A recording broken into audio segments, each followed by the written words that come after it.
Live stream. Okay. Okay. Yes. Okay, start. Can I start? Yes. हाँ, okay.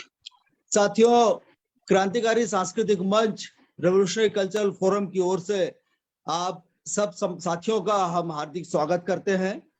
आज का दिन, जैसा कि आप जानते हैं कि ब्रिटिश साम्राज्यवाद और देशी दलाल साम्राज्यवाद के खिलाफ आजीवन संघर्ष करने वाले आदिवासी विद्रोह उलगुलान के महानायक बिरसा मुंडा की 122वीं शहादत दिवस है और इस विषय पर हमारे दिवंगत साथी कॉमरेड समर सेनगुप्ता, जो कि क्रांतिकारी सांस्कृतिक मंच के नेतृत्वकारी समिति के सदस्य थे, 23 मई को जिनका देहांत हो गया, उन्होंने एक फिल्म बनाई थी।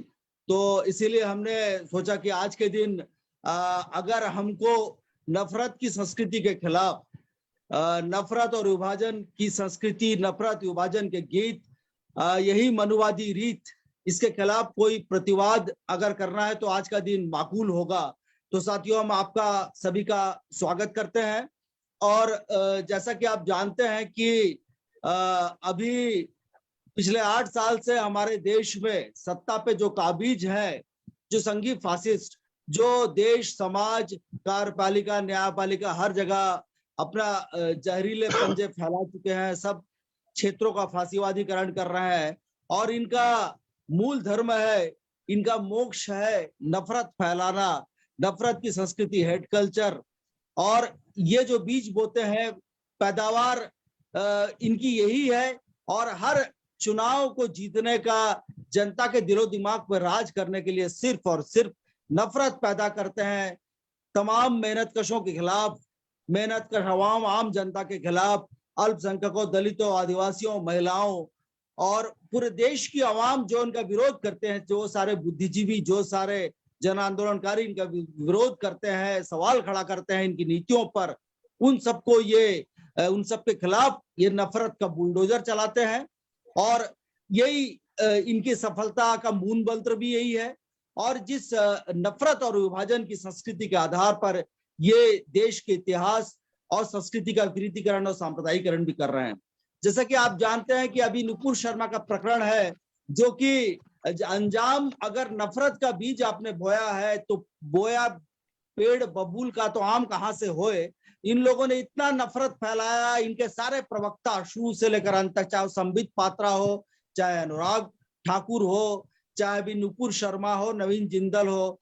अब उस नफरत को जब नुपुर शर्मा ने अपनी बात रखी हजरत मोहम्मद के खिलाफ, इस्लाम के खिलाफ अपमानजनक बातें की, उसके 10 दिन बाद तक न मोदी, न नड्डा, न मोहन भागवत ने कुछ कहा। और आप जानते हैं करीब 16 से अधिक अरब देशों में इसका प्रतिवाद किया और लानत मलानत की भारत सरकार की, इस्लाम के बारे में उनकी अज्ञानता पर और जो असहिष्णु मनोभाव है, इसकी घोर उन्होंने निंदा की।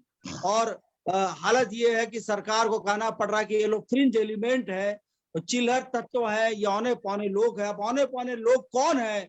क्या मोदी जो नियुक्त कर रहे हैं अपने अधिकारी प्रवक्ताओं को, क्या वो औने पौने नहीं है, या मोहन भागवत, या नड्डा, अमित शाह?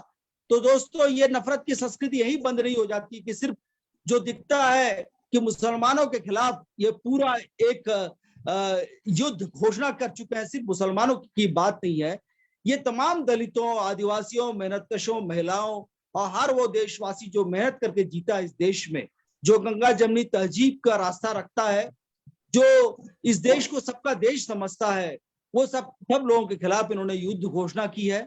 अभी अल जजीरा ने एक कार्यक्रम का प्रसारण किया था जिसमें दिखाया था किस तरीके से इस्लामोफोबिया फैलाते हुए संघ परिवार के निर्देश पे लखनऊ, नोएडा या भोपाल में रहने वाले कुछ गायकों को ये गीत बनवा रहा है। यूट्यूब में उनके सैकड़ों, हजारों तक इनके फॉलोअर हैं जो चारों तरफ नफरत फैला रहे हैं। और ये सब पूरा चीज हो रहा है ये फासिस्ट संघ परिवार के निर्देश पर।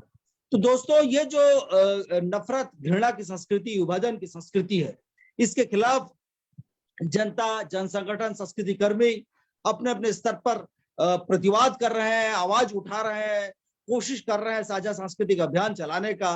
तो इसी विषय पर आज हमने चर्चा करने के लिए हमारे बीच में कुछ प्रख्यात नामचीन लोगों को बुलाया है। जो जनता के बीच में सदा शुरू से ही मुखर होते आए हैं। हमारे बीच में आज प्रवीण नाटकर जी उपस्थित हैं, जो कि क्रांतिकारी सांस्कृतिक मंच के अध्यक्ष हैं, और वो जो शुरुआती स्वागत वक्तव्य वो करेंगे। और उसके बाद आप जानते हैं कि हमारे बीच में प्रख्यात शास्त्रीय गायिका विदुषी नीला भागवत जी उपस्थित हैं।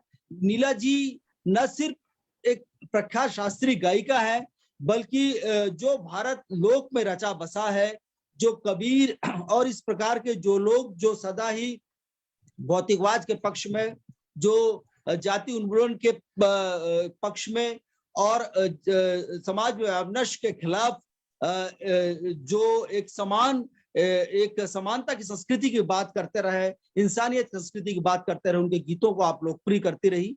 मैं आपका हार्दिक स्वागत करता हूं नीला जी।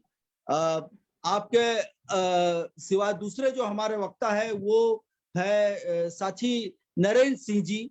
नरेन सिंह जी जो कि मीडिया विशेषज्ञ हैं और साथ ही साथ शिक्षाविद भी हैं।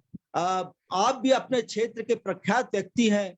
आप जब media Indian institute of mass communication IIMC में रहे हैं, तब 25 संविदा दलित कर्मचारियों को निकालने के खिलाफ आपने आवाज उठाई। कार्यस्थल पर होने वाले यौन प्रताड़ना के खिलाफ आपने आवाज उठाई और उसका खामियाजा आपको भुगतना पड़ा। आप भी एक प्रतिवादी व्यक्तित्व है। मैं आपका हार्दिक स्वागत करता हूं आज के कार्यक्रम में नरेन सिंह जी का। साथियों, आप जानते हैं कि रेवोल्यूशनरी कल्चरल फोरम ने इस कार्यक्रम का आयोजन किया है।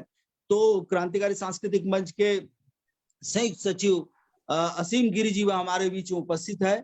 और आप बंगाल के प्रख्यात जनगायक है, लोक गायक है। सिंगूर नंदीग्राम में आप जनसंघर्षों में आप गीत गाते रहे और सत्ता के दमन का स्वाद भी आपने चखा।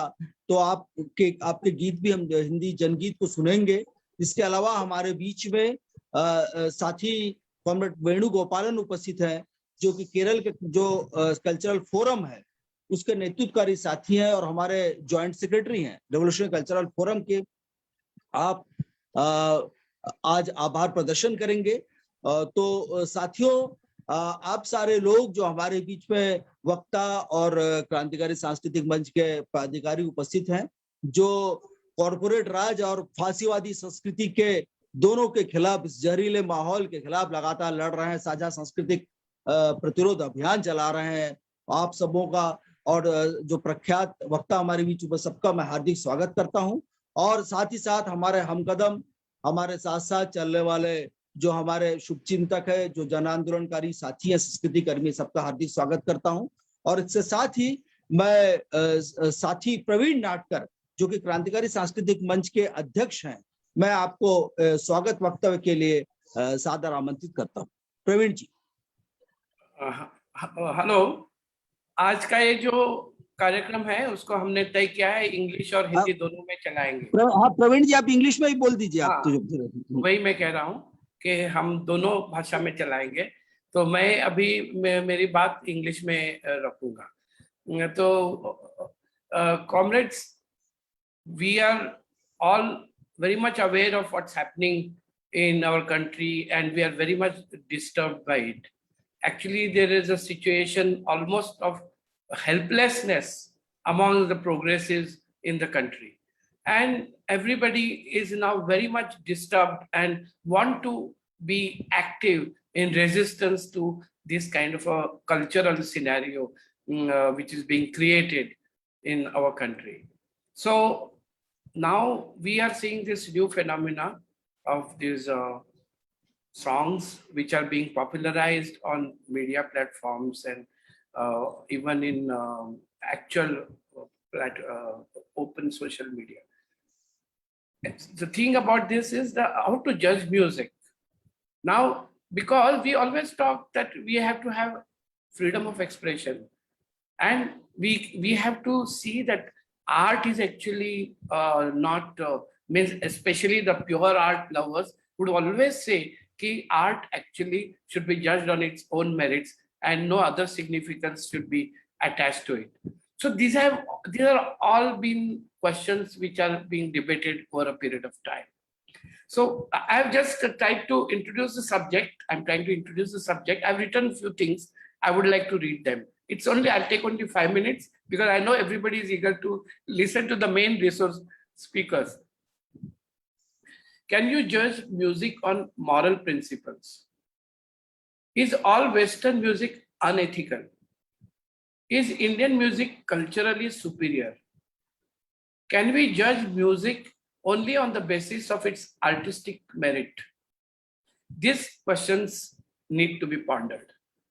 However, today we are discussing a genre which clearly exposes the values embedded within its music. Believing that all music is good for human being belief that all music is good for human beings can easily be shaken upon listening to the hate songs doing rounds on social media and on public platforms.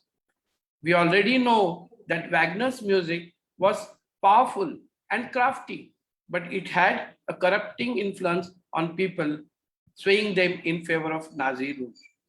This kind of music promotes machismo and aggression. It then becomes clear that music can have a certain influence on social behavior of people as well. Islamophobic musical adventures of Saffron Brigade are clearly not about Hindu religion, but primarily sectarian and targeting Muslim population. Folk music is effectively used to rope in the vast majority of people under its influence in this kind of hate music. Hypersensitivity about majoritarian religion is further reinforced or laced by the lining of hyper-nationalism to the Saffron Project. This kind of music promotes domestic terrorism against minorities. This music is used as the most effective way to recruit young followers. These young people do not have a background of being Islamophobic, but they can easily get wrapped up in the far-right neo-Hindutva groups without knowing the full implications of their beliefs. Contrary to the claims of the Hindu supremacists to be based on Indian traditions, their claim that they are based on Indian tradition, hate music has no such tradition in the Hindu history, not even in Vedic culture, which according to them is the superior most. In fact, hate music has its origin in the Western culture, which is often denounced as unethical by the same Hindu fanatics. Here, two things become very clear. Hate music is not purely Hindu, and two, hate music is not even purely Indian. The British brand called Screwdriver of 1970s is considered to be the pioneer of hate music. It had strong links with the white supremacist movement in Britain. Saffron Brigade is merely copying them in their own pursuit of Hindu supremacy. Once again, we must note that the hate songs of neo-Hindutvawadis have no roots in Indian culture. On the contrary, the hate songs with the dressing of religion and hypernationalism mimic the decadent imperialist culture of the West.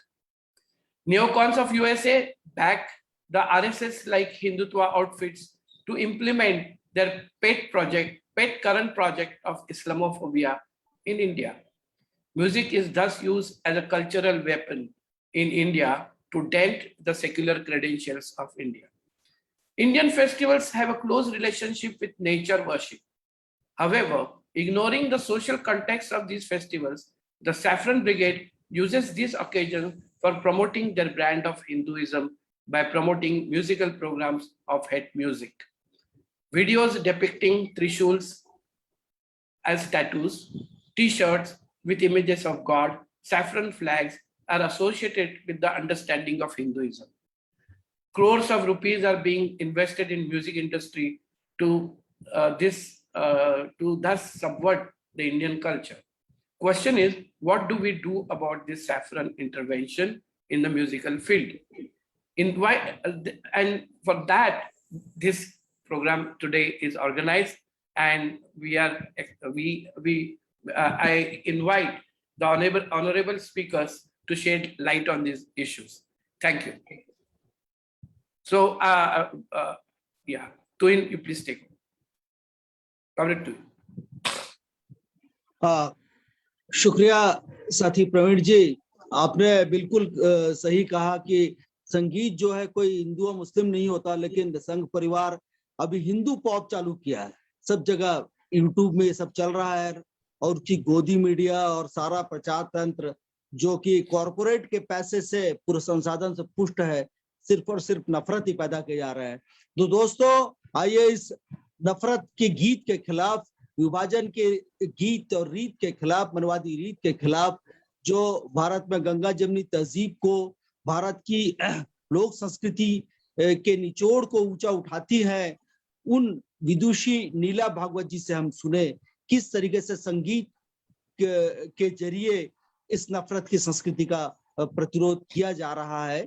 नीला जी, मैं आपको पूरे सम्मान के साथ आमंत्रित करता हूं, आप प्लीज अपनी बात रखें। नमस्ते। मैं अब सुन रही थी प्रवीण जी ने जो कहा, उसे एक चीज मैं बताना चाहूंगी कि जिसको हम शास्त्रीय या मैं अभिजात कहूंगी, वो जो म्यूजिक है उसके अंदर लय है, ताल है, राग है और बोल है। इन तीनों का जो मेल होता है, उसमें राग बोल को समझना चाहता है, बोल राग को समझना चाहता है और ताल सबको बैलेंस करना चाहता है। इसका मतलब इन सबका साथ होना ये बहुत जरूरी है, नहीं तो संगीत पैदा नहीं होगा। क्लासिकल म्यूजिक और या कोई भी संगीत इस मेल से पैदा होता है। अब ये जो मेल है वो हम पूरे समाज में यदि इस चीज को फैलाएं तो हर एक को दूसरों की बात क्या है ये समझ लेना चाहिए और उसके लिए जो शांति मन की होनी है वो जरूरी है। हमारे संगीत के अंदर, मैं क्लासिकल म्यूजिशियंस की बात कर रही हूँ, कि जो मुस्लिम गवैये हैं और पहले भी ज्यादातर ये होता था, जब उनके यहाँ ईद होती थी तो उस ईद के जरिए हमें कुछ मिलता था और हम दिवाली के लिए उनको कुछ देते थे। ये सब हमेशा होता आया। तो इसका मतलब है कि हमने कभी दूसरों का ये हेट नहीं किया, किसी को बुरा नहीं माना, दुश्मन नहीं माना, हमारे खिलाफ नहीं माना। हम यही समझते रहे कि हम साथ है, साथ में मिलके हमें कुछ करना है। औरतों के ग्रुप में मैं आंदोलन में हमेशा काम करती रही और उसी समय काफी सारी औरतें आती थी, उनको लीगल एड की जरूरत थी, तो हम लोग साथ में उनके जो सवाल थे उसको हल करने की या समझ लेने की कोशिश कर रहे थे। तो उसी समय मेरी एक सहेली है विभूति पटेल, उसने और मैंने एक गाना हमने बांधा। मेरे ख्याल से ये जो हम और आपके बीच जो दरार है वो बहुत पहले से यहाँ शुरू हुआ है। मेरे ख्याल से कुछ 80 साल से ये हम लोग काफी देखते आए हैं और उसके पहले शायद ये 60s में ये इतना खराब मामला नहीं था। 70s also was better, but 80s was very difficult.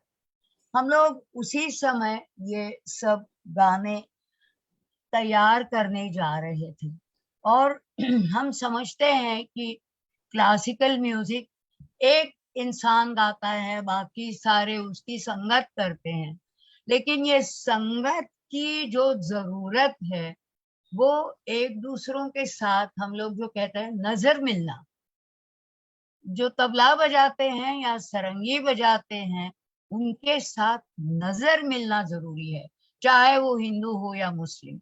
ये नजर मिलने का मतलब यही है कि हम साथ में मिलकर कुछ एक सुंदर जैसा एक भाव हम पैदा करना चाहते हैं, लोगों को उसका अनुभव हो ये हम चाहते हैं। तो ये एक गाना मैं आपको सुनाती हूँ। विभूति और मैं, हम दोनों ने ये गाना बनाया है। एक सेकंड।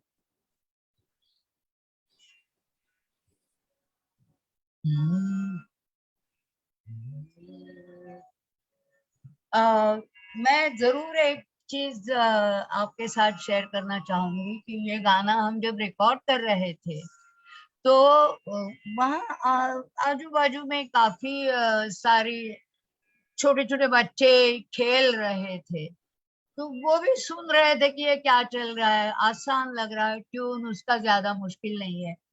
तो वो बाद में जब हमने देखा कि ये रिकॉर्डिंग पूरा हुआ तो वो बच्चे लोग भी ये गाना गाते थे। इसका मतलब है कि ये चीज जो गाने से फैलती है वो क्या हम फैलाए ये हम पर निर्भर करता है। हम अच्छी चीजें फैलाएं या मेल का भाव फैलाएं तो ये बहुत जरूरी होता है। तो ये एक गाना है।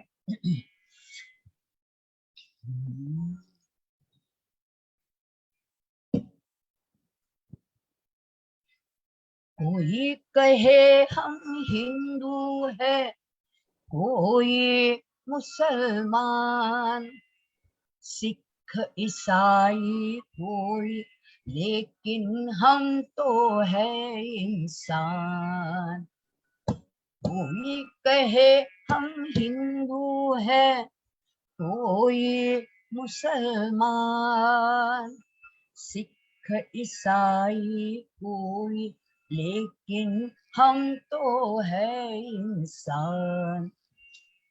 इंसानों की दुनिया कब से ढूंढ रहे हैं हम, इंसानों का जीना कब से चाह रहे हैं हम। झगड़ झगड़ कर थकते फिर से उठकर लड़ते हम, इंसानों का हक मांगते हम तो है इंसान, हम तो है इंसान। दंगे और फसाद से बहनों हमें नहीं है मतलब, दंगे और फसाद से दोस्तों हमें नहीं है मतलब। कौमवाद का वैशीलापन नहीं सहेंगे हम अब, धर्म हमारा एक है, एक हमारी जात, धर्म हमारा एक है, एक हमारी जात। इंसान है हम, इंसान है हम, चाहत है सम्मान। कोई कहे हम हिंदू है, कोई मुसलमान, सिख ईसाई कोई, लेकिन हम तो है इंसान, हम तो है इंसान। इस तरह हम उसको आखिर में गाते थे। और एक गाना मैं आपको सुनाना चाहती हूँ जो लिखा हुआ है, जेल में जिसको डाला गया था किसी कारण, वो पकड़ा गया और 6 साल जेल में था। एक लड़का था, उसका नाम है घनश्याम सोनी। वो जब 6 साल जेल में था वो ड्राइंग पेंटिंग करने लगा। दूसरी कविताएं लिखने लगा। मैं उससे मिली जब वो बाहर आया था जेल से, और YCP 97 करके अंजलि मोंटेरो और जयशंकर इन दोनों ने एक फिल्म बनाई थी। तो यरोडा सेंट्रल प्रिजन में जो कलाकार लोग थे उनके कला के बारे में ये फिल्म थी। तो ये एक गाना जो है घनश्याम सोनी ने बनाया हुआ, मुझे बहुत ही अच्छा लगा, जो मैंने एक सीधे साधे ट्यून में बांधा है, तो वो मैं आपको सुनाना चाहती हूँ।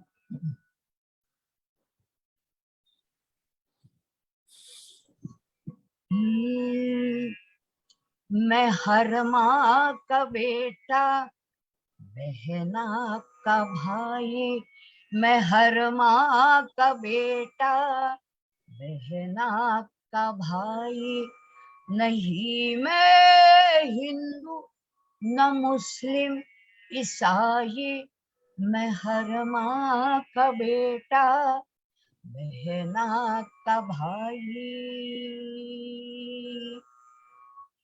ये हिंदुस्तान, ये पाकिस्तान, ये सारा जहां ही मेरा आशिया, मेरे खून रंगत में दुनिया समाई, मेरे खून रंगत में दुनिया समाई, मैं हर माँ का बेटा, बहना का भाई, मैं हर माँ का बेटा, बहना का भाई।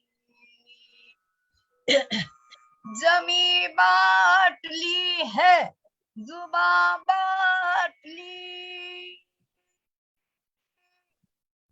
ये तेरा ये मेरा पे होती लड़ाई, किसी को ये बातें समझ ही न आई, किसी को ये बातें समझ ही न आई, मैं हर माँ का बेटा, बहना का भाई, मैं हर माँ का बेटा, बहना का भाई। ये सीमा के पहरों ने आफत मचाई, जुदा कर दिया एक बहना से भाई,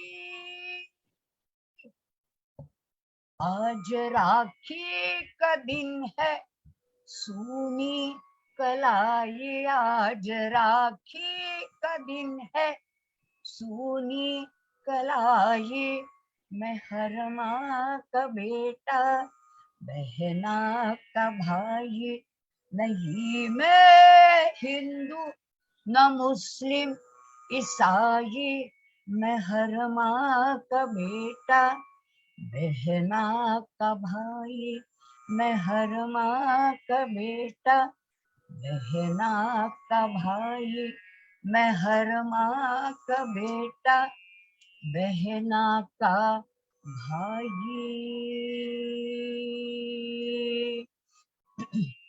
और एक गाना मैं आपको वाह सुनाना, वाह, बहुत ब्यूटीफुल, बहुत बढ़िया, अच्छा गाना था। बहुत बढ़िया, बहुत बढ़िया। और एक मुंबई में जब दंगे फसाद हुए थे, तो विल्सन कॉलेज में एक प्रोफेसर है, उन्होंने सोचा कि चलो नीला जी आप आइए और हमारी लड़कियों के साथ आप कुछ वर्कशॉप करिए। मैंने कहा अच्छी बात है, हम करेंगे वर्कशॉप। तो ये सारी लड़कियां जहां जहां रहने वाली थी, वहां वहां उन्होंने जो भी एक हिंसा का रूप देखा था, उसके बारे में ये गाना है। लगता है कि ये पूरा क्लासिकल ठुमरी जैसा है, लेकिन अभी उसका जो भाव है, उसके जो बोल है, वो देखिए, हम सारे लोगों ने मिलकर बनाई हुई, ये ठुमरी कहे या गाना कहे, कुछ भी कही, लेकिन ये एक कलेक्टिव क्रिएशन है। और इस तरह के क्रिएशन पर मेरा पूरा विश्वास है। हम लोग बड़े इंडिविजुअलिस्ट होते हैं, क्लासिकल सिंगर्स, मैं उनमें से नहीं हूँ। मैं आंदोलन से जुड़ी हुई हूँ, इसलिए आंदोलन में जो हिस्सा लेते हैं उनके साथ मेरा हमेशा रिश्ता रहता है। और उसी के कारण ये गाना हमने बना लिया सबने मिलकर।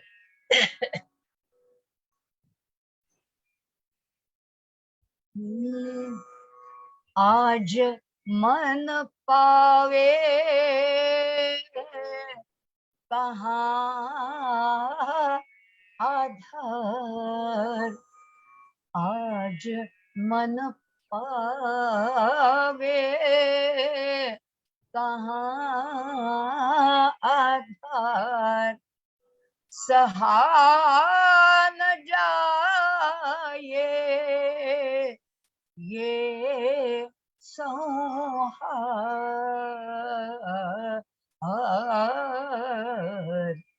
कर सकूं जियरा हमार,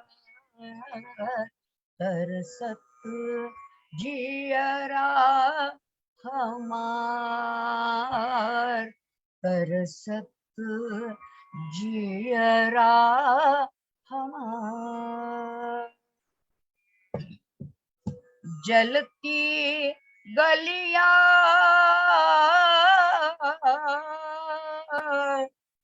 टूटे सपने, जलती गलियां टूटे सपने, रिश्ता जो घर के कण कण से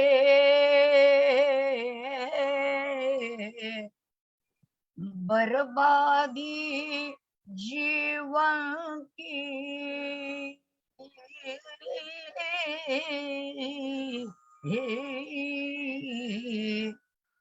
खत्म हुआ संसार, खत्म हुआ संसार, कर सकूं जियरा हमार, कर सकूं जियरा हमार, कर सकूं जियरा हमार, कर सकूं जियरा हमार। आज मन पावे कहाँ आधार, सहा न जाए ये संहार,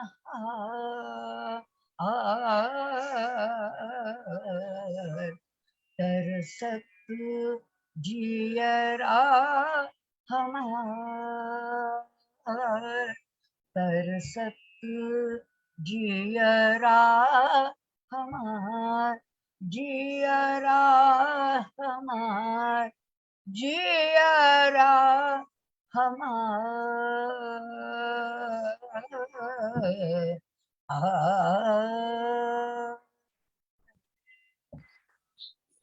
वेरी नाइस। यहाँ मैं खत्म करती हूँ, लेकिन हम लोग जो सोचते हैं कि क्लासिकल म्यूजिक में सिर्फ कृष्ण राधा का प्रेम होता है, ये बात बिल्कुल सही नहीं है।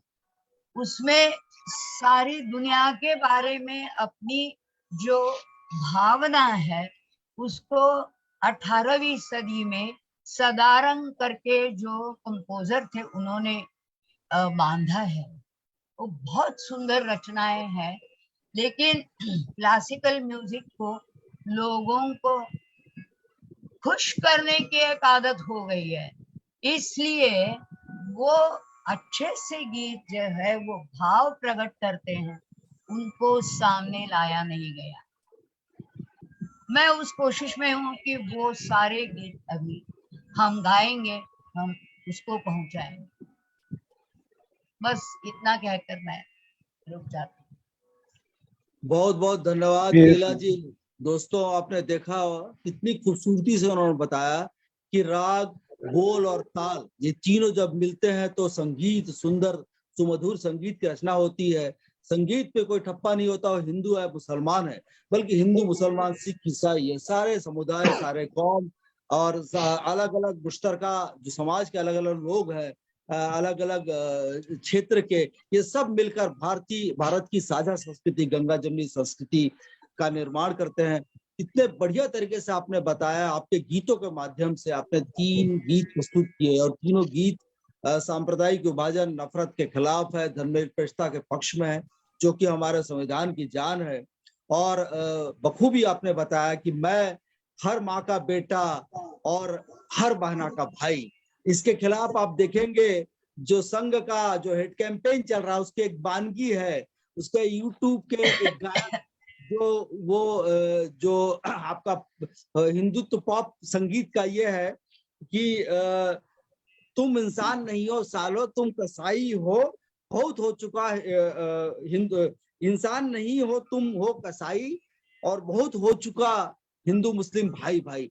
इसके खिलाफ कितने सुंदर ढंग से नीला जी ने उसका प्रतिरोध किया। इसका मतलब संगीत, कला, साहित्य के जरिए इन जो नव फांसीवादी संघी जहरीले नफरत की संस्कृति का प्रतिरोध हो सकता है। बहुत बहुत धन्यवाद नीला जी। मैं प्रवीण जी से अनुरोध करूंगा कि कृपया संक्षिप्त में अंग्रेजी में एक थोड़ा सा अनुवाद अगर आप कर देंगे तो अच्छा रहेगा। नीला जी ने जो कहा, brief translation. It's a difficult task. I will try. But साथी नीला जी ने, जो कि सिर्फ क्लासिकल म्यूजिक से ही नहीं लेकिन जन आंदोलन से भी जुड़ी है। अरे आप हिंदी में बोल रहे हैं। I will try my best. अच्छा, so Neela ji is not only involved with classical music, she is also involved with the people's movement. She is closely associated with it, and she's trying to make music in relation to the people's movement, and trying to make music just like the Saffron Brigade is using music as a weapon to subvert our Indian culture.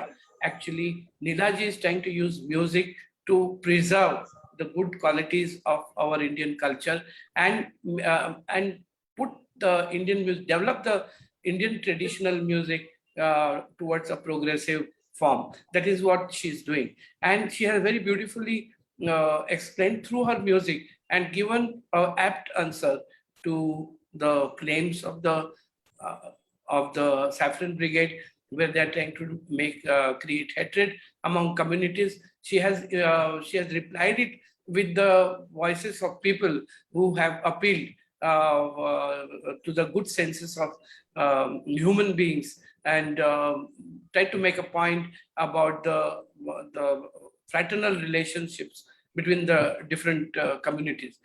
She has also shown us how actually during the long movement against communalism, only by getting together with groups which are acting against communalism, she has made some songs and she has presented those songs in songs before us. And in a very short speech, she has given a very valuable message about the way that we can confront these kind of aggressive attempts by the Saffron Brigade. Thank you, Neela. Yes. शुक्रिया comrade Praveen. दोस्तों, अब हम आगे बढ़ते हैं। जो बुनियाद नीला जी ने रखी है और उसके ऊपर हम हमारे अगले वक्ता को आमंत्रित करने पर पहले मैं ये कहना चाहूंगा कि पूरे देश में अभी जो नफरत की बयार जो चल रही है, उसका मूल एक वक्तव्य है, मूल एक उसका निचोड़ ये है कि खोद कर जितने मस्जिदों हैं उसको खोद डालो और ढूंढ के निकालो मंदिर के अवशेष, और इसी अभियान के तहत ही नुपुर शर्मा ने बोला नागपुर और कानपुर में सांप्रदायिक तनाव पैदा हो गया और पुलिस ने जितने लोगों को नामजद अपराधी घोषित किया और पोस्टर लगाकर सुप्रीम कोर्ट के निर्देश की अवहेलना की, वो सारे लोग अल्पसंख्यक समुदाय के थे। तो दोस्तों, अब हम इस नफरत की संस्कृति और विभाजन की संस्कृति के खिलाफ उठ खड़े हो बोलने के लिए हमारे बीच में साथी नरेन सिंह जी उपस्थित है। मीडिया विशेषज्ञ के रूप में उनको हम आमंत्रित करना चाहते हैं। I would like to request Comrade Naren Singh to deliver a speech on the rise against the songs of hatred and script of divide. Comrade Naren Singh ji. Thank you. Thank you for having me here. I would like to begin this talk with one plain assertion, and I believe that assertion is very important to flag. That is, the Hindutva music, which we are witnessing in the contemporary times, is a cultural expression of Hindutva ideology. And as Karl Marx has prophetically told us long back, I would like to quote, "The class which has the means of material production at its disposal has control at the same time over the means of mental production, so that thereby, generally speaking, the ideas of those who lack the means of mental production are subject to it. The ruling ideas are nothing more than the ideal expression of the dominant material relationship. The dominant material relationships grasped as ideas." So this Hindutva music is a cultural expression of Hindutva ideology, and it has to be perceived and understood as such. Now, what is Hindutva music? Let's dissect its anatomy bit by bit. It is a cocktail of multiple kinds of music plus very toxic, downright utterly lyrics. Lyrics which is absolutely terrible, which is absolutely obnoxious. So this music is DJ-based music, which is combined with deeply hateful lyrics. Lyrics, for instance, just understand what kind of lyrics are being used. इंसान नहीं हो सालो, तुम हो कसाई, बहुत हो चुका हिंदू मुस्लिम भाई भाई. Secondly, अगर हिंदुस्तान में रहना होगा तो जय श्री राम कहना होगा. हर घर भगवा छाएगा, बनेगा मंदिर कसम तुम्हारी राम. जो राम का नाम न ले तो उसको भारत से भागना है.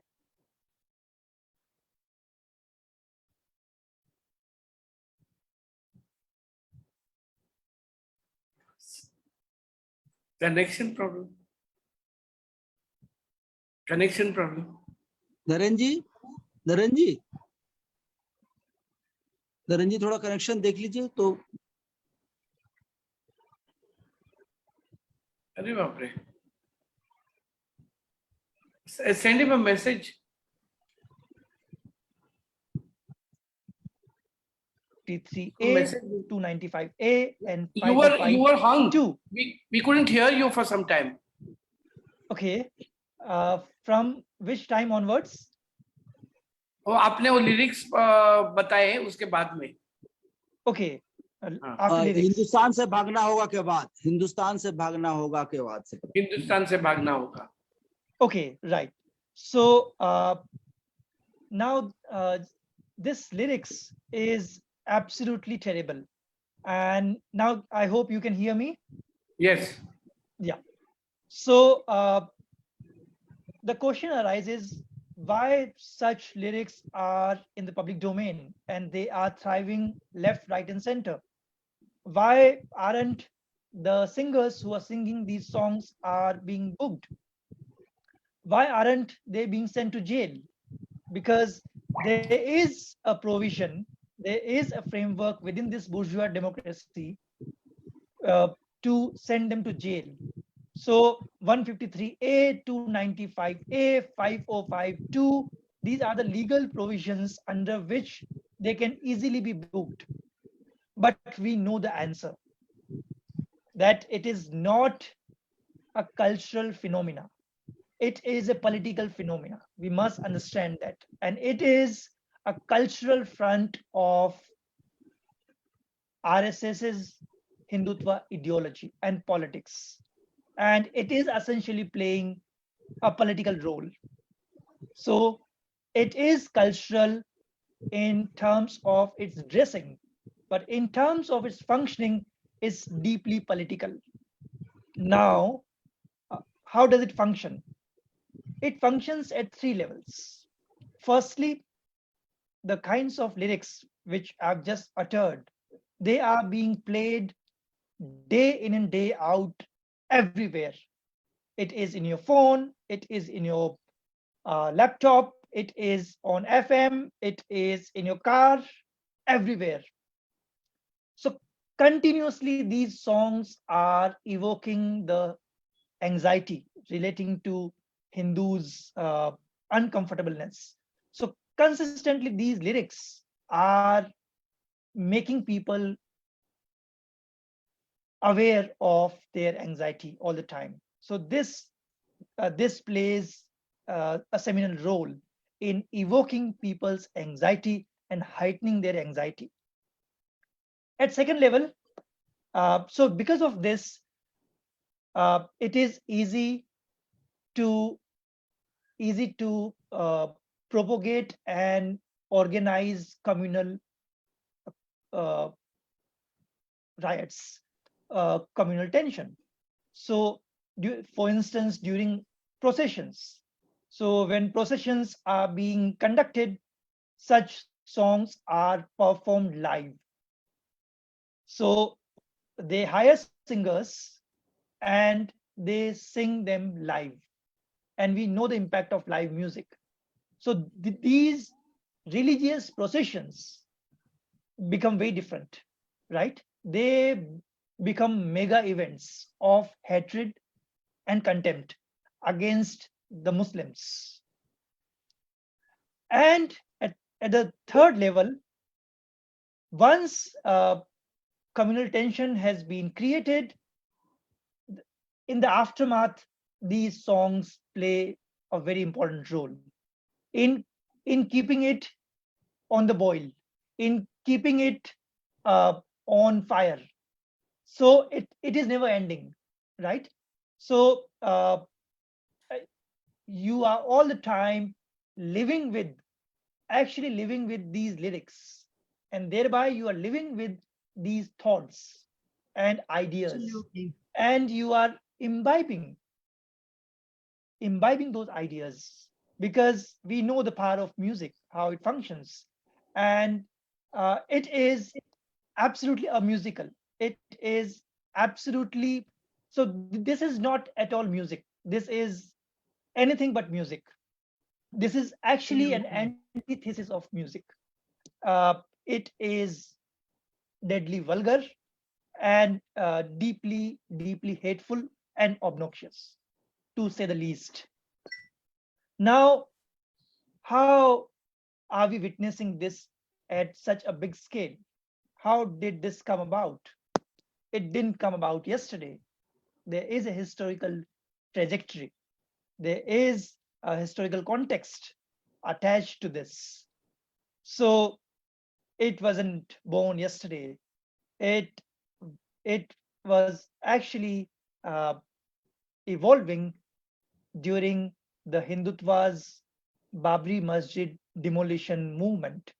So at that time, if you remember, many bhajans were being sung by the singers, and those bhajans were on the similar lines, though they were not that explicit in terms of messaging. But at the time, such songs were being created and circulated in the cow belt, in the Hindi states. And since then, it has been slowly making inroads in the interiors of this country. And people did not take note of it because it is culture, right? It is not politics. So people didn't take it seriously. Now elephant is in the room, right? They are having millions of followers, and they are charging lakhs of rupees for live performance, and it is in the air. Actually, it is in the air now, and you can't curtail it.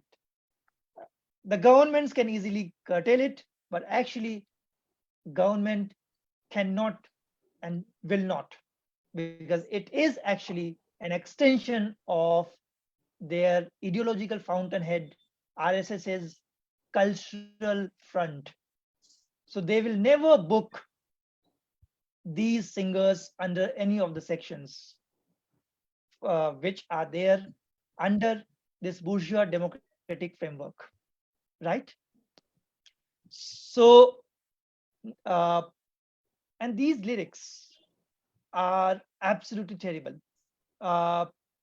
And 30 years back or 40 years back, even in closed doors, people would not utter such words, even if they were communal, because there was a sense of pretension. They had to live with pretensions.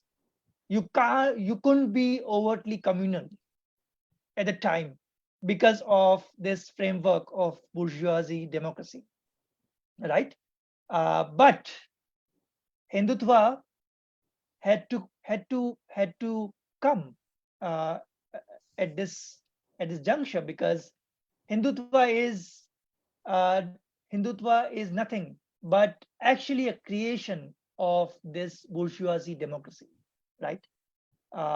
So it is actually a symptom of the fact that this bourgeoisie democracy is rotten, right? And this Hindutva politics and Hindutva cultural politics is actually an expression, a cultural expression of this. So we must get it right, right? We cannot finish this only by addressing the problem of Hindutva. The problem of Hindutva is deeply linked with the structural compulsions of this bourgeoisie democracy. Now, who are these singers? Who are they? So there are two kinds of singers. One, they are mediocre singers who are actually at the very same time the foot soldiers of the organizations associated with the RSS. So they have been singing songs and they are ideologically committed, right? They openly give interviews to media, and media play them. They justify themselves that we are saying nothing wrong. This country belongs to Hindus, and this must be the case, and we must make it a Hindu Rashtra. They say it openly. So this is one kind of singers. The other kind of singers are actually professional singers, right? Who were singing Bhojpuri songs. They were trying to make a living out of singing, but they realized that they can make a living only through these kind of songs, because the RSS over the years has created an ecosystem wherein such music will thrive. So they are not as such ideologically committed. They sing these songs professionally. And in some instances, some Muslim individuals were singing such hateful songs because it is a question of their living. So people call them, they pay, and they sing and they go.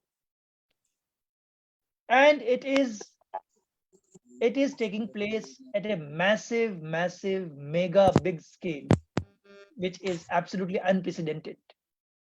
We can't actually imagine. It has gotten deep inside the cow belt of this country.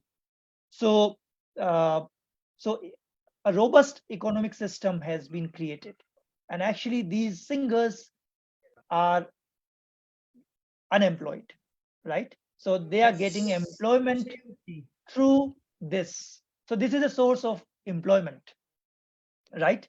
Exactly.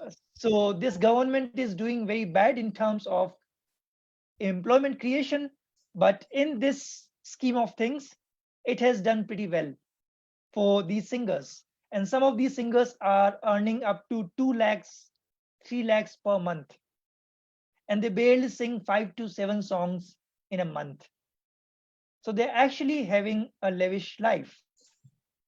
And there are singers who just charge 500 rupees per song live. And some singers are having a team of around 50 people, right? So they have extra singers, they have musicians, they are having people who play instruments. So that is to say that entire system has been created for this industry to thrive on and thrive on. And lastly, I think I'm running short on time, so I would like to conclude. Now, what is the solution? How do we counter it? I hope all of you can hear me. All of you, yeah. So, counter is, firstly, we must have counter music, right? We must have counter public sphere. In order to challenge this, we must have counter public sphere, counter cultural weapons. And please mind you, these lyrics and music is operating with the help of Bollywood dialogues, Bollywood songs. So you will notice that these songs, I hope you can hear me. Yes. Yeah. So we are having many communal films. So these songs are, you can't hear me? Yeah. Right. So I think Neela ji is trying to say something. No. Some other. We can hear you. We can hear you very clearly. Yeah, All very right. clear. Yeah. So I will just conclude. So solution is to create counter narrative, counter cultural products, counter cultural wings, counter films, which can counter this. And this countering business must not take place in isolation, because if it takes place in isolation, it fails. Why this Hindutva music is thriving? Because an ecosystem has been created, right? So this counterculture and countercultural things and counter public sphere must be informed by solid progressive politics, and it must be informed and must be in conversation with solid progressive politics. Only through that it can be countered. It cannot be countered through some technical measures. It cannot be countered through law and order prism. We must look beyond. It is a political question, and it must be addressed politically, head on. Thank you. Thank you. शुक्रिया साथी नरेन जी।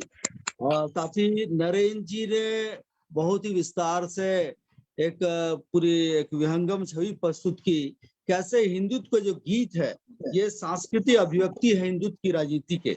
और अभी जो शासक वर्ग की जो राजनीति है, जो पूंजीवादी राजनीति से, पूंजीवादी व्यवस्था से वो गहराई से जुड़ी हुई है, तो ऐसे माहौल में कैसे गीत बन रहा है। नरेंद्र जी ने बताया कि आरएसएस के संघ परिवार के नेतृत्व में पूरा जो नफरत की संस्कृति है वो चारों तरफ पूरी फैली हुई है, जिसमें एक बड़ा हिस्सा है ऐसे गायकों का जो कि जहरीले मुस्लिम विरोधी, दलित विरोधी अपने कथ्य के जरिए एक मिश्रण तैयार करते हैं और पूरी तरह से वो अपसंस्कृति, आपराधिक अवमानना कर गीत की रचना कर रहे हैं, जो कि एक समुदाय को निशाने पे ले रही है, मूल रूप से मुस्लिम समुदाय को।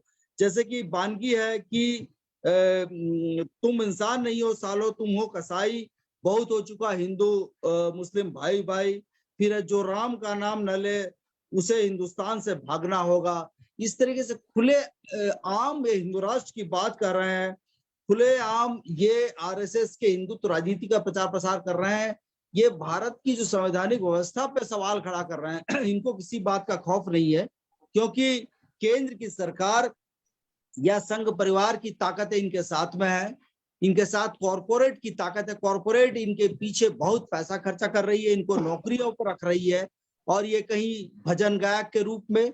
और ये 1992 में जब से बाबरी मस्जिद का विध्वंस हुआ उस समय से ऐसे भजन बन रहे हैं जो कि इस्लाम के खिलाफ या मुसलमानों के खिलाफ, उनको अपमानित करने के लिए, उनको शर्मिंदगी का एहसास कराने के लिए ये सारे गीत, संगीत, सारा आयोजन, पूरा प्रयोजन पूरा किया जा रहा है।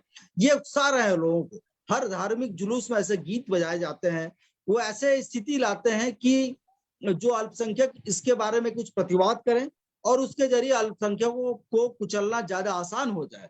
तो इस तरीके से उकसावे की राजनीति है जिसके खिलाफ आपराधिक मुकदमे दर्ज होना चाहिए।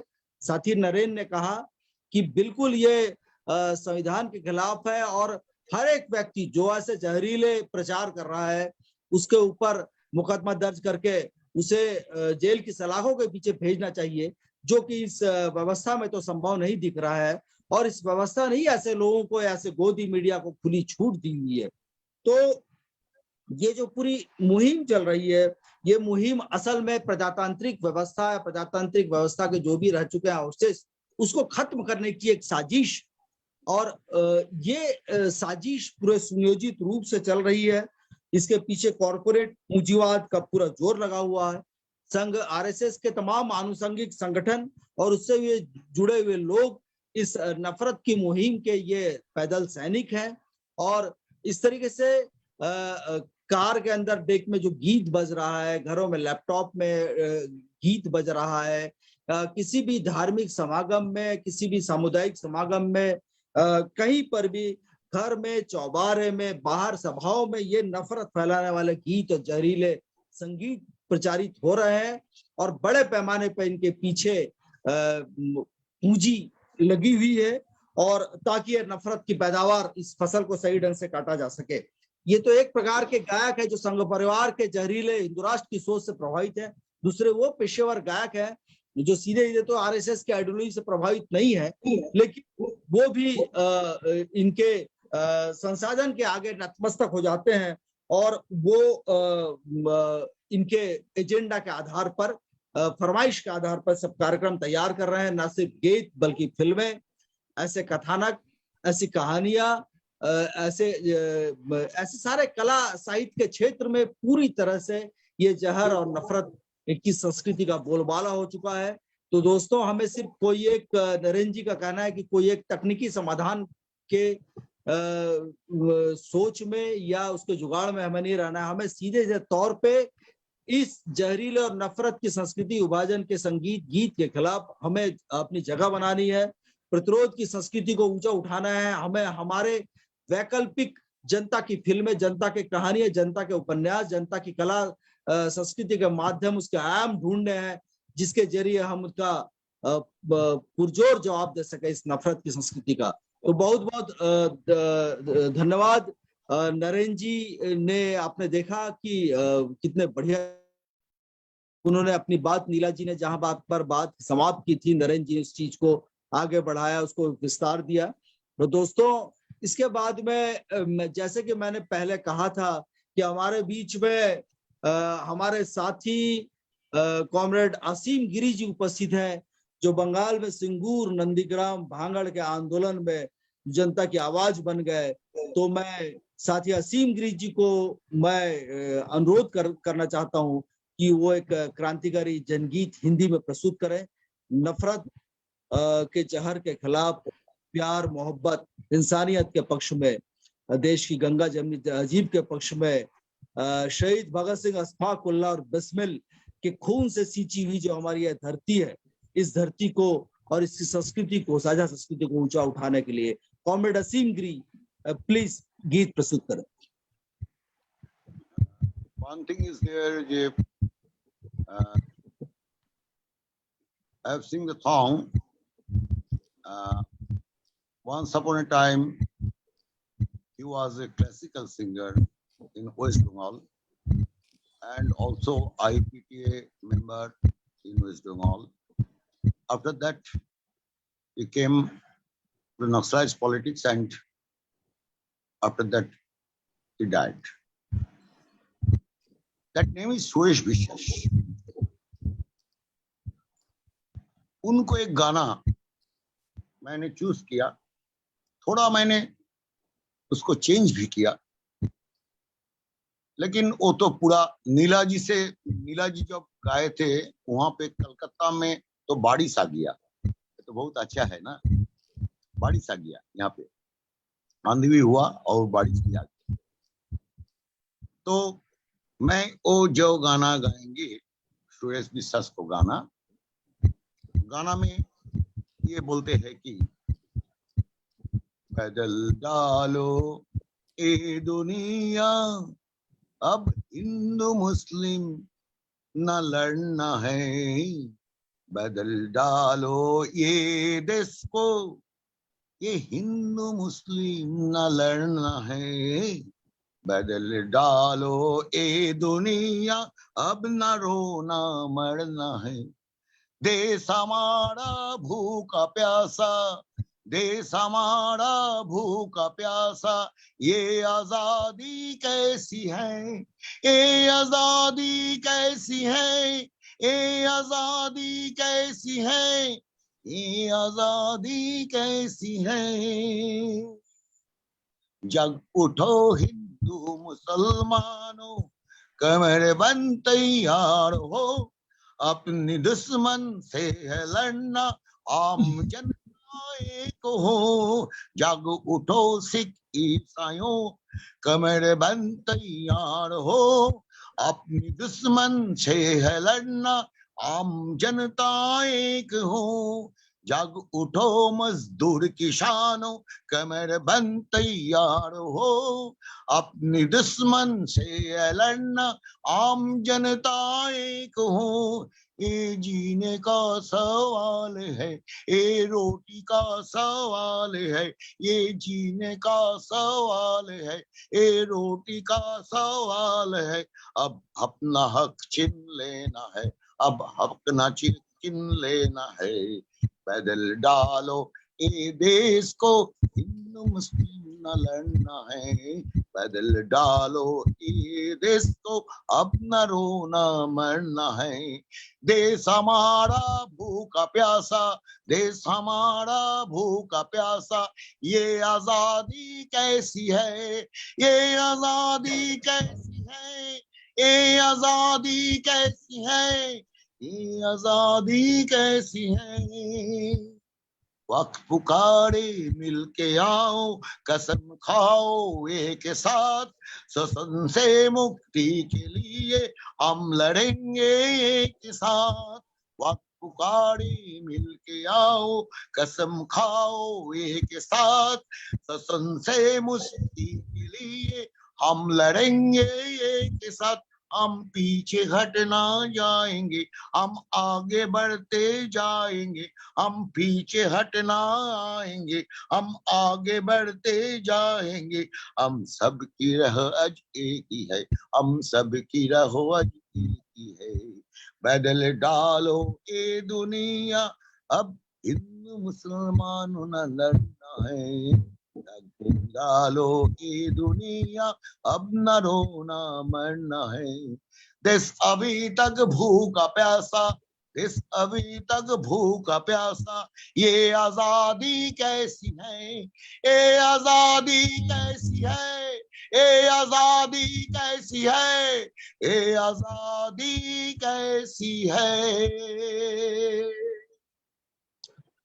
बहुत बहुत शुक्रिया साथी असीम गिरी जी। दोस्तों आपने देखा होगा इनकी आवाज में जो ऊर्जा है, जोश है, जो तलखी है, और वो इस बात को याद दिलाती है कि हमारे शहीदों के सपनों का भारत का निर्माण अभी करना है। और मंदिर मस्जिद में शासक वर्गों ने लोगों को फंसा दिया है और यही मूल मुद्दा है कि रोजी रोटी महंगाई के खिलाफ, रोजी रोटी के लिए लड़ाई हो, महंगाई के लिए लड़ाई हो, रोटी कपड़ा मकान के लिए लड़ाई हो, सही सुस्वास्थ्य के लिए लड़ाई हो, शिक्षा के लिए लड़ाई हो। और इसीलिए इस समाज को बदलना है, दुनिया को बदलना है, और ऐसी एक दुनिया बनाना है कि आने वाली पीढ़ी जिस पर फख्र कर सके। बहुत बहुत धन्यवाद साथी असीम गिरी जी। आपने क्रांतिकारी जनगायक सुरेश विश्वास जी का जो गीत है, जो 60-70 दशक का प्रचलित लोकप्रिय गीत, उसका हिंदी में अनुवाद प्रस्तुत करके आपने गाया और एक साथियों के अंदर एक जोश लाया, एक आशावाद पैदा की। तो दोस्तों अब हम हमारे अंतिम पायदान की ओर बढ़ रहे हैं, और सभी साथी आप जानते हैं कि हम आज नफरत के गीत, यही है मनुवादी संस्कृति की रीत, या फिर जो हेट कल्चर के खिलाफ, विभाजन की संस्कृति के खिलाफ हम हमारे गंगा जमनी तहजीब को ऊंचा उठाते हुए धर्मनिरपेक्षता और शहीदों के सपनों के भारत का जो सोच था उसको ऊंचा उठाते हुए आज इस वेबिनार का आयोजन हमने किया। और इस वेबिनार के अंत में आभार प्रदर्शन करने के लिए हमारे बीच में हमारे क्रांतिकारी सांस्कृतिक मंच के संयुक्त सचिव हैं साथी वेणुगोपालन जी, जो कि केरल के प्रख्यात एक संस्कृति कर्मी है। वो आप काफी सक्रिय है, दक्षिण भारत के भी आप संयोजक हैं, उनको मैं सादर आमंत्रित करता हूं। दोस्तों, I would like to request comrade Venugopalan for his closing remarks. Comrade Venugopalan is our Joint Secretary of Revolutionary Cultural Forum and South Indian Coordinator of Revolutionary Culture. Comrade Venugopalan. Thanks, Comrade Tuhin. Our webinar is to be concluded. My duty is to deliver vote of thanks to the participants of this webinar. Everybody who is patriotic, left, secular and democratic is facing an unprecedented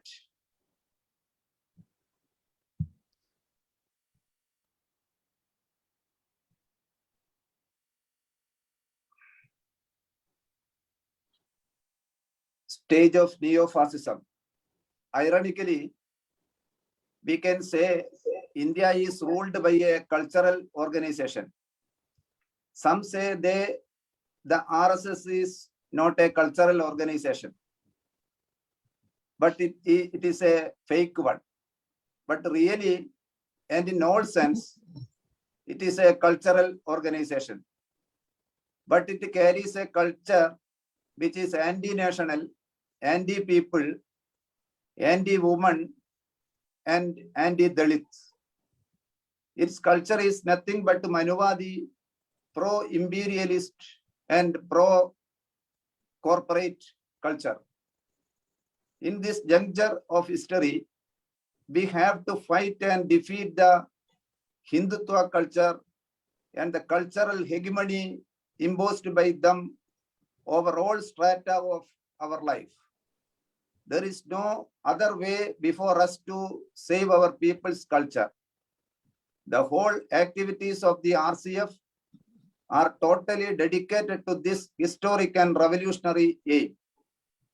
The contest RCF convened this webinar against hate speeches and hate policies of the state-driven establishments is this: we have many maestros and legends in the field of music and art, but a few have the correct ideological position regarding the lives of people. Neela ji is one among the few.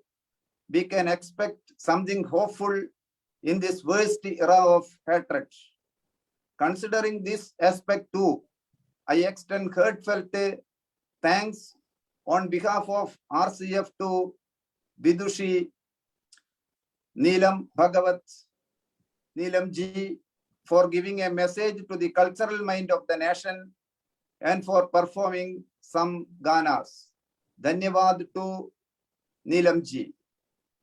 Our I'm friend and Neela, comrade by the Naren. way. I'm Neela, not Neelam. Neela. Okay.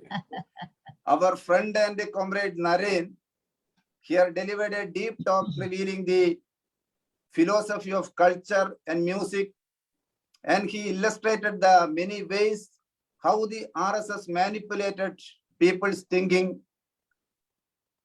Thanks to comrade friend Naren Singh. How can I extend thanks to our Asim Giri, who is the Joint Secretary of Revolutionary Cultural Forum, but I extend my heartfelt thanks to comrade Asim Giri and our president of RCF, comrade Naveen, and secretary of our RCF, comrade Tuhin. I also extend my heartfelt thanks to the viewers who viewed our program over our Facebook Live and through other medias. I conclude my vote of thanks with a very thanks. बहुत बहुत धन्यवाद साथियों। विदुषी नीला भागवत जी, साथी नरेन जी, प्रवीण जी, वेणुगोपालन जी, असीम गिरी जी और कबीर कटलाट जी, जो कि पर्दे के पीछे से पूरा टेक्निकल अरेंजमेंट किए हैं, और सारे साथी, हमारे दर्शक, हमारे हम कदम साथी, हमारे कंधे से कंधा मिलाकर चलने वाले सारे साथियों का बहुत बहुत शुक्रिया आज के इस वेबिनार को सफल बनाने के लिए। दोस्तों, मैं अंत में एक ही वाक्य बोलूंगा कि इस नफरत और विभाजन की संघी जहरीली संस्कृति के खिलाफ हमने विकल्प आवाम का पत्र ये हमने निकाला अप्रैल जून का। ये जरूर हमारे क्रांतिकारी सांस्कृतिक मंच का मुखपत्र है, हमारा ऑर्गेन है आरसीएफ का। ये साथी अवसर मिलेगा तो साथी पढ़े, और आप सभी साथियों को आने वाले दिनों के लिए शुभकामनाएं, और सबको वैकल्पिक प्रतिरोध की संस्कृति के लिए एक साझा संस्कृति तैयार करने के लिए सबको एकजुट होने का आह्वान करते हुए मैं सभी साथियों से अनुमति चाहता हूं कि आज के इस वेबिनार की समापन की घोषणा करें। समापन की घोषणा करें प्रवीण जी? Yes, why not? ओके साथी, तो साथियों आप सबका क्रांतिकारी Comrade अभिनंदन नीला जी। और करते हुए इनकलाब जिंदाबाद। और आज के कार्यक्रम को आपने सफल बनाया, आगे भी साथ साथ हम चलेंगे। इस कार्यक्रम की समाप्ति की घोषणा करते हैं। शुक्रिया, बहुत बहुत शुक्रिया। Thanks everybody. जी, थैंक यू साथियों, Thank you so much. Thank you. Thank you.